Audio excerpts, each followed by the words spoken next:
Então, passamos de imediato a palavra à professora Olívia, que vai, então, Olinda, que vai, então, nos falar em até 20 minutos aqui sobre essa questão da escola sem partido ou lei da mordaça, conforme nós a conhecemos.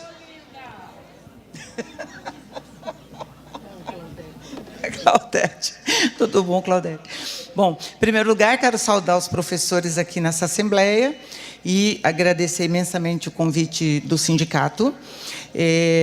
Já vou dizendo que em 20 minutos é só para levantar poeira, é impossível discutir esse assunto em 20 minutos, mas eu entendi que esse que é o objetivo do Sinti nesse momento, né? É abrir um campo de debate e depois, em outros momentos, a gente vai perseguindo aí a nossa proposta em outros encontros, né? Bom, não vou fazer com vocês uma análise de conjuntura, porque acho que não cabe nesse momento, mas queria só mostrar essa pirâmide da riqueza global, porque é em cima da necessidade de manter essa pirâmide que inúmeras políticas educacionais são disparadas, neste caso, a política da escola sem partido, ou de como também estamos chamando escola sem mordaça, essa política vem se desenvolvendo, né? Então, esse é o primeiro ponto fundamental para discutir. A escola sem partido não é apenas um projeto conservador no sentido, cultural, vamos dizer assim. Ele é um projeto que tem a sua base na esfera econômica e com objetivos econômicos claros, né? É claro que esse objetivo não vai aparecer no projeto. No projeto que vai aparecer é o seu conteúdo moral, né? O seu conteúdo preconceituoso que está no campo de uma questão cultural. A pergunta que a gente pode fazer para o projeto, para começar a pensar sobre ele, é: quem educa o educador? O projeto, portanto, tem uma proposta educativa. A sua proposta educativa é atender às demandas do capital. Isso é o ponto de partida do projeto. É claro que ele elide este ponto de partida, ele esconde esse ponto de partida debaixo de uma proposta de caráter moralizante preconceituosa. Mas nós não podemos acreditar que é isso que está em jogo só. O que está em jogo é a manutenção, a perpetuação das relações capitalistas de produção, e é a isso que o projeto atende. Então, a gente pode dizer que o Escola Sem Partido é um balão de ensaio, é um factoide construído para, por meio de um retrocesso no campo da cultura, atingir aquilo que é central e fundamental. Por isso que, ao mesmo tempo em que perguntamos a quem o Escola Sem Partido atende, nós também temos que nos perguntar, nós próprios professores, a quem atende o nosso trabalho, né? A quem atende o nosso próprio projeto. Bom, qual é a agenda do programa ou do projeto Escola Sem Partido? É a agenda que está aí, né? Atinge especialmente as ciências humanas, e aí nós vamos vendo desdobramentos. Vemos desdobramento na reforma do ensino médio, vemos desdobramento na Base Nacional Curricular Comum. São muitos os desdobramentos desse projeto sob outras formas. Ele pretende a escola neutra, algo que a gente já sabe, portanto, uma escola sem ciência, sem conhecimento científico, sem o conhecimento cientificamente acumulado na história da humanidade.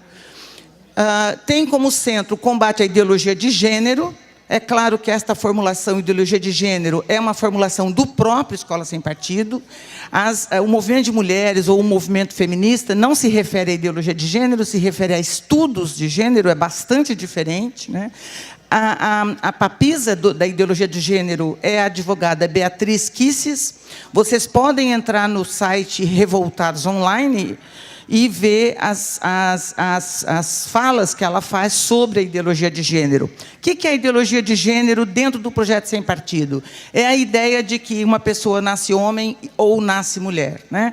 Se nasceu homem, é homem. Se nasceu mulher, é mulher, né? Toma o dado biológico como determinante do dado cultural ou do dado social, né? Combate a história e a cultura afrodescendente, muito particularmente as religiões de matriz africana. Isso é literal, depois, se der tempo, vou mostrar para vocês onde é que isso aparece, né? A ideia, então, o projeto Sem Partido, nesse caso, é uma aliança entre cristãos, tanto evangélicos quanto católicos, né, que defendem a supremacia da religião cristã sobre as religiões de matriz afrodescendente. É claro, bom, depois eu vou chegar lá. Cria o crime de assédio ideológico. Essa ideia se coloca não só pelo Escola Sem Partido, depois eu vou mostrar, são muitos projetos que circulam hoje no Senado, entre eles há alguns de assédio ideológico, ou seja, o professor que por acaso for considerado doutrinador, ele pode não só sofrer um processo pelo programa Sem Partido, mas também pelo assédio ideológico. Qual é o alvo? A escola pública. Né? Em qualquer dos sites que vocês entrarem, do Movimento Escola Sem Partido, que eu recomendo que vocês entrem para passarem um pouco de raiva, vamos dizer assim, muita raiva, né? É a escola pública que está em causa. Não é a escola privada, né? Porque, em tese, na escola privada, os pais já escolhem a escola do seu filho. Então, o alvo desse projeto Escola Sem Partido é a escola pública e os seus professores pensantes, claro, né? Já somos poucos e esses poucos, então, estão sendo encurralados. Um elemento fundamental do Escola Sem Partido é que ele ignora os indígenas. Né? O seu foco central é sobre o gênero e os afrodescendentes. Ele não toca nos indígenas. Porque, no momento em que esse projeto foi construído, o movimento indígena não tinha ainda a visibilidade que ele tem hoje. Talvez ele possa ser esse projeto refeito. Né? Os autores mais denunciados são esses que estão aí. Né? Qual é a fórmula do Escola Sem Partido? Primeiro, investir em capital humano.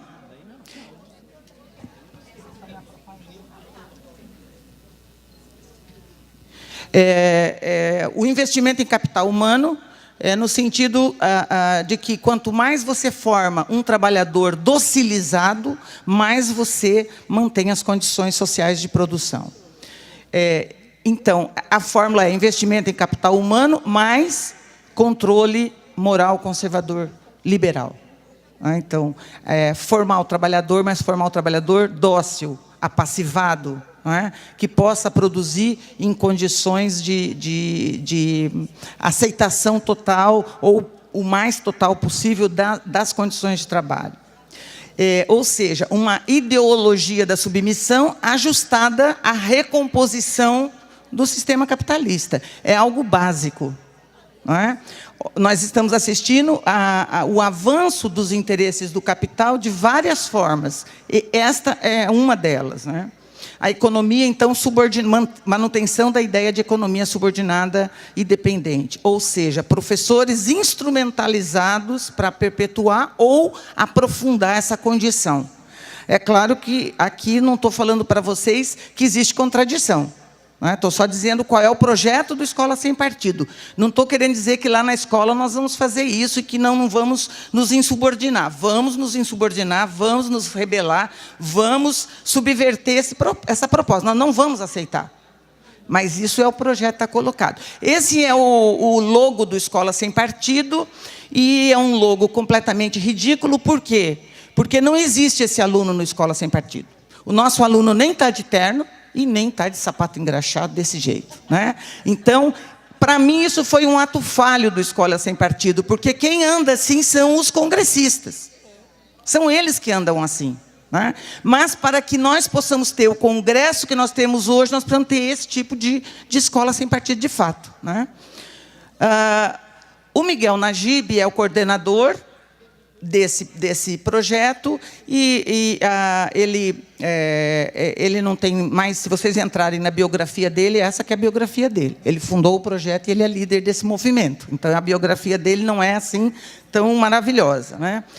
Mas ele cria esse movimento em 2004, mas só em 2015 que vai virar uma associação. Ou seja, demora muito tempo para o movimento ir ganhando densidade, né? E ganha densidade a partir de 2015. Quais são os objetivos do Escola Sem Partido? 1, descontaminar e desmonopolizar a escola política ideologicamente. Eles têm uma concepção seguinte, que o marxismo invadiu a escola, o comunismo invadiu a escola, precisa fazer uma limpeza dentro da escola, né? Respeito à integridade intelectual e moral, respeito aos direitos dos pais. Ele é considerado um projeto conservador, porque ele põe a educação, aspas, moral, acima dos próprios conhecimentos científicos. Chegam a defender que a escola apenas instrua, não eduque, né? Educação seria o que os pais fazem. Bom, nós temos isso dentro do estado de Santa Catarina, não vou falar de todas, mas vou só citar Joinville. O que chama atenção no de Joinville? A crítica às religiões afro-brasileiras, não é? Foi rejeitado. Tubarão, acabamos de ter um debate agora, né, recentemente. Balneário Camboriú, debate também, esse também está lá. Florianópolis, o primeiro projeto foi arquivado em 2016, mas entrou um novo projeto. Então, não sabemos ainda o desdobramento desse projeto, mas, enfim, a gente tem que ficar atento para isso. Em Santa Catarina, é claro que esse que eu entendi que é o principal objetivo é discutir o que está acontecendo aqui. Nem na esfera municipal, nem na esfera estadual, é possível criar uma lei que vá contra a lei nacional, LDB. Então, qual é a diferença entre essas duas leis? Primeiro, para se promover, de fato, uma alteração na LDB, tem que ser no Congresso Nacional. Então, as leis estaduais e municipais, elas não têm esse mesmo impacto do ponto de vista da legislação que o que está no Congresso Nacional. O que está no Congresso Nacional, então? O principal é o PL 867, mas este PL tem outros anexados a ele, que eles chamam de árvore de anexados, né? São vários projetos. O que eles querem principalmente? Aqui são os outros que eu falei para vocês, então, do assédio, etc. Né? Mas o que eles querem? Eles querem alterar o texto da LDB. Né? Embora alguém tenha dito aqui no informe que certas coisas são inconstitucionais e que não pode ter, porque nós vivemos no discricionarismo. Então, se o Congresso Nacional resolver aprovar, está aprovado, né? Nós temos que brigar muito, nos organizar contra, mas o nosso Congresso, vocês sabem, não é de confiança. Se ele resolver que vai alterar, ele vai alterar, né? Então, já foi declarado inconstitucional esse projeto, mas não podemos ficar deitados, né? Então, a LDB, no artigo 3º, tem esses princípios. O que o Escola Sem Partido quer? Mudar os princípios. Então, ele tem um novo artigo, onde ele propõe neutralidade política, pluralismo de ideias, liberdade de consciência e, o mais importante, reconhecimento da vulnerabilidade do educando. Eles entendem que os nossos alunos são uns patetas, e que os professores vão chegar lá e vão dizer, olha aqui, ó, você ande por esta linha e o aluno vai andar. Então, há uma desqualificação do estudante como um sujeito incapaz e que, portanto, o professor poderia manipulá-lo, né? Liberdade de consciência e de crença e educação moral. Nesse item, então, educação moral, entra a ideologia de gênero, e no item liberdade de crença entram as matrizes afrodescendentes religiosas, né? Então, eles vão, ao inserir um artigo, eles vão inserindo vários outros para dar sentido àquele. Primeiro, proibida a prática de doutrinação e etc. E, na própria lei, eles pretendem inserir um artigo só sobre a ação docente. Então, veja um absurdo. O professor não vai se aproveitar dos alunos, não vai cooptar, não vai fazer propaganda, não vai, por exemplo, incitar. Enfim, estes deveres do professor do Escola Sem Partido serão afixados em um cartaz na sala de aula, na sala dos professores, e os professores que romperem aqueles elementos poderão ser processados. Aí, então, os deveres do professor.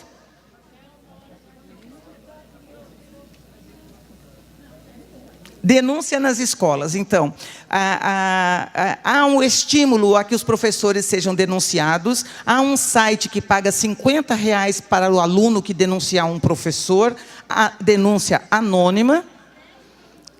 Depois ele tem uma orientação do que seria um professor doutrinador.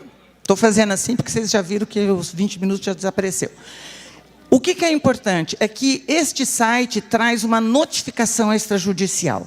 Ou seja, uma notificação que qualquer professor, qualquer aluno, qualquer pai pode preencher anonimamente denunciando um professor. Não é? Que é um pouco a situação da professora Marlene de Fávero aqui na UDESC. Né? Então, essa notificação extrajudicial foi proposta pelo Malafaia, um dos proponentes dessa notificação. Então, a notificação já está pronta, a denúncia já está pronta, você só assina e diz quem é o professor que cabe em todas aquelas denúncias. Né? Essa é a rede de interesses, é uma grande rede de interesses, e esses são os partidos da Escola Sem Partido, quem assina a proposição. Né? Aqui em Santa Catarina, a proposição agora está na mão do deputado do PDT. Né? É com ele que agora está, não sei o que vai ser na sequência. Né? A gente poderia perguntar, é possível matar o pensador? O professor que pensa e o aluno que pensa? É possível matar? Então, não é à toa que esse cartaz que circulou aí no Face, ele é forte, né? Porque é o Alexandre Frota matando o pensador. Né? É impossível você pensar uma escola em que o pensador não exista. Não é? Todos nós somos pensadores e todos que estão na escola são pensadores. Mas é possível, sim, criar condições para que isso seja contido dentro da escola. E é contra isso que a gente tem que acordar e lutar. Né? Esse, então, é o cartaz do Escola Sem Partido, que denuncia todos esses sujeitos como defensores da Escola Sem Partido, contra a Escola Sem Partido. E aqui é por ocasião da ONU, né? A ONU exarou um parecer contra a Escola Sem Partido, então a ONU foi considerada bem-vinda à luta. Né? Essas são informações básicas para vocês depois procurarem aprofundamento e pensarem como vão fazer. Nos slides que estão no computador, tem todas as fontes que eu consultei para poder elaborar, e daí, se vocês quiserem, podem se aprofundar. Né?